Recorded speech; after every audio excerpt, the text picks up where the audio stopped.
Good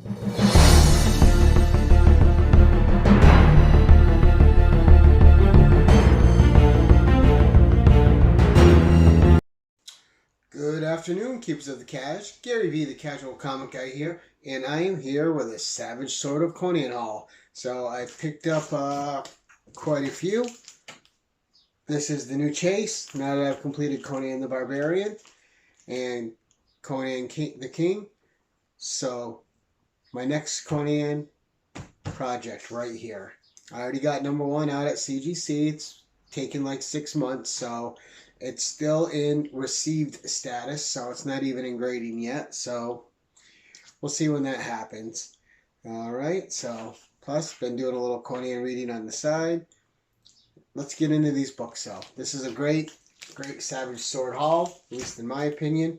Now some of these covers you're going to recognize because they use some of these covers in the Conan Saga volume that I'm also collecting. So I'm collecting Conan Saga, which I want to complete, and Savage Sword of Conan. So those are my 2 new focuses. I love the magazine formats. I love the black and white. The sagas are the reprints, and I believe there are some original stories in them, not a lot. But they did reuse a lot of the covers that were on Savage Sword of Conan. I'm not upset the covers they reused are beautiful, but what brought that to my mind is the first book I'm going to show you was a reused cover on a saga, Conan Saga magazine. But anyway, so the Savage Sword of Conan number 20. And again, you guys have heard me talk about it before. Earl Norham is just a fantastic fantasy artist, and more people should know about him than do. And another Earl Norham right here, Savage Sword of Conan number 39. Probably one of his most fantastic covers. Just amazing.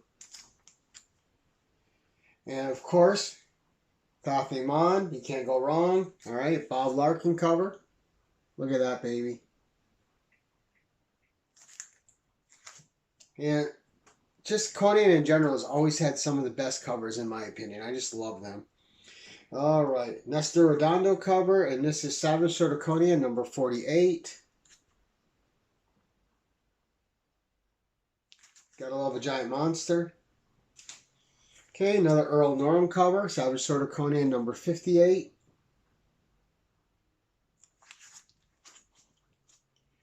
Alright, I actually don't know who did this cover, but this is a nice one too.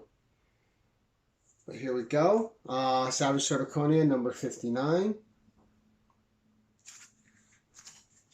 Alright, back to Earl Norham again. Savage Sword of Conan number 60. This is just a great one. I know you can say that about most Earl Norham covers, but there's a lot going on there. A lot to digest, a lot to take in. Alright, Choto cover. This is a good one too. Conan taking on Big Beast. So I always love seeing Conan fight things on the covers. Okay, this is another one where I don't know the artist, but it's kind of cool. And this is Savage Sword of Conan number 62. Just good stuff. Alright. Next we have Savage Sword of Conan number 63. You guys should recognize this. That's Joe Jusko, whatever. But great cover, great artist. Alright. Another Joe Jusko. And just pay attention to the creature up there, how fantastic it is, how savage Conan looks. Just amazing. Alright. Issue 65. Okay. Another Joe Jusko cover. Ooh, these are going to slide. I don't want that. Alright, number 66.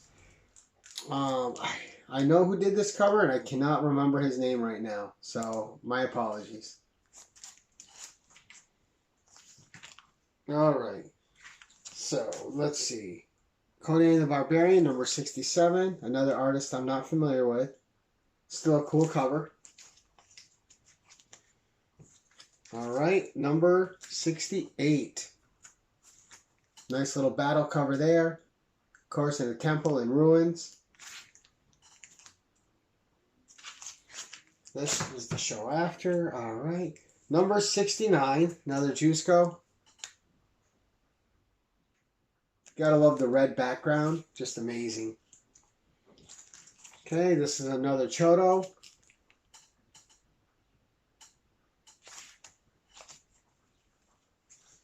Come on. Alright, so number 72. This is another Jusco cover.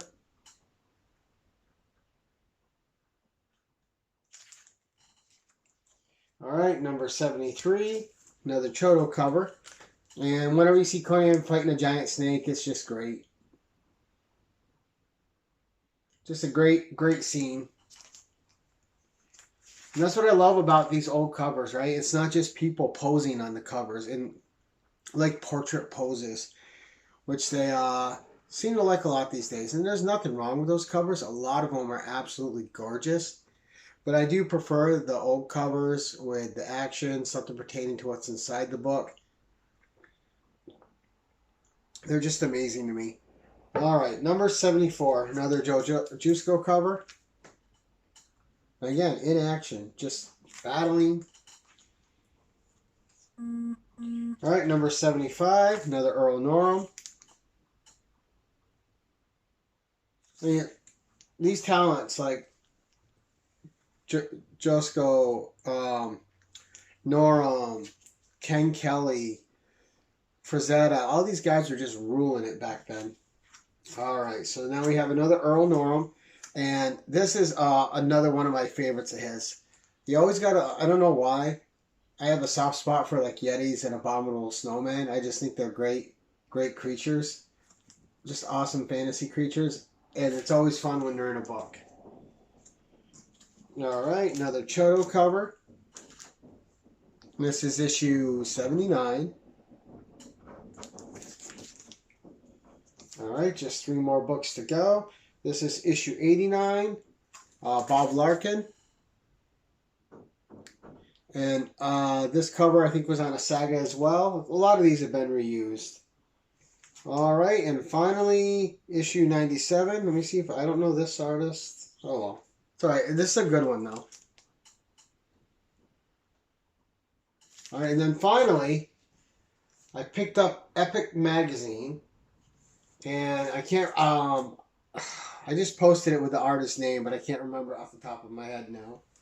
But, Epic Magazine, this is issue 4 from 1980. And, Michael Cullotta, I believe his name was. But just a fantastic cover, a lot going on. And this is one of those covers you can keep looking at and finding more and more detail and more things that are going on inside the art. So just a fantastic cover. And then once I cracked this open and looked inside, I discovered it had an Almeric adaptation. Part 3, whatever. So now I got to go back and collect issues 2, 3, 5. Because Almeric is another Robert E. Howard creation.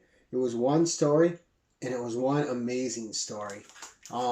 Absolutely fantastic. So I'm going to go back and get the other ones of this. That will complete that Almeric story. But that's it, guys. That was my Savage haul. A lot of great Savage Sword of Conan books, at least to me. And I hope you enjoyed it. And until next time, guys, please be kind to each other. Keep it casual.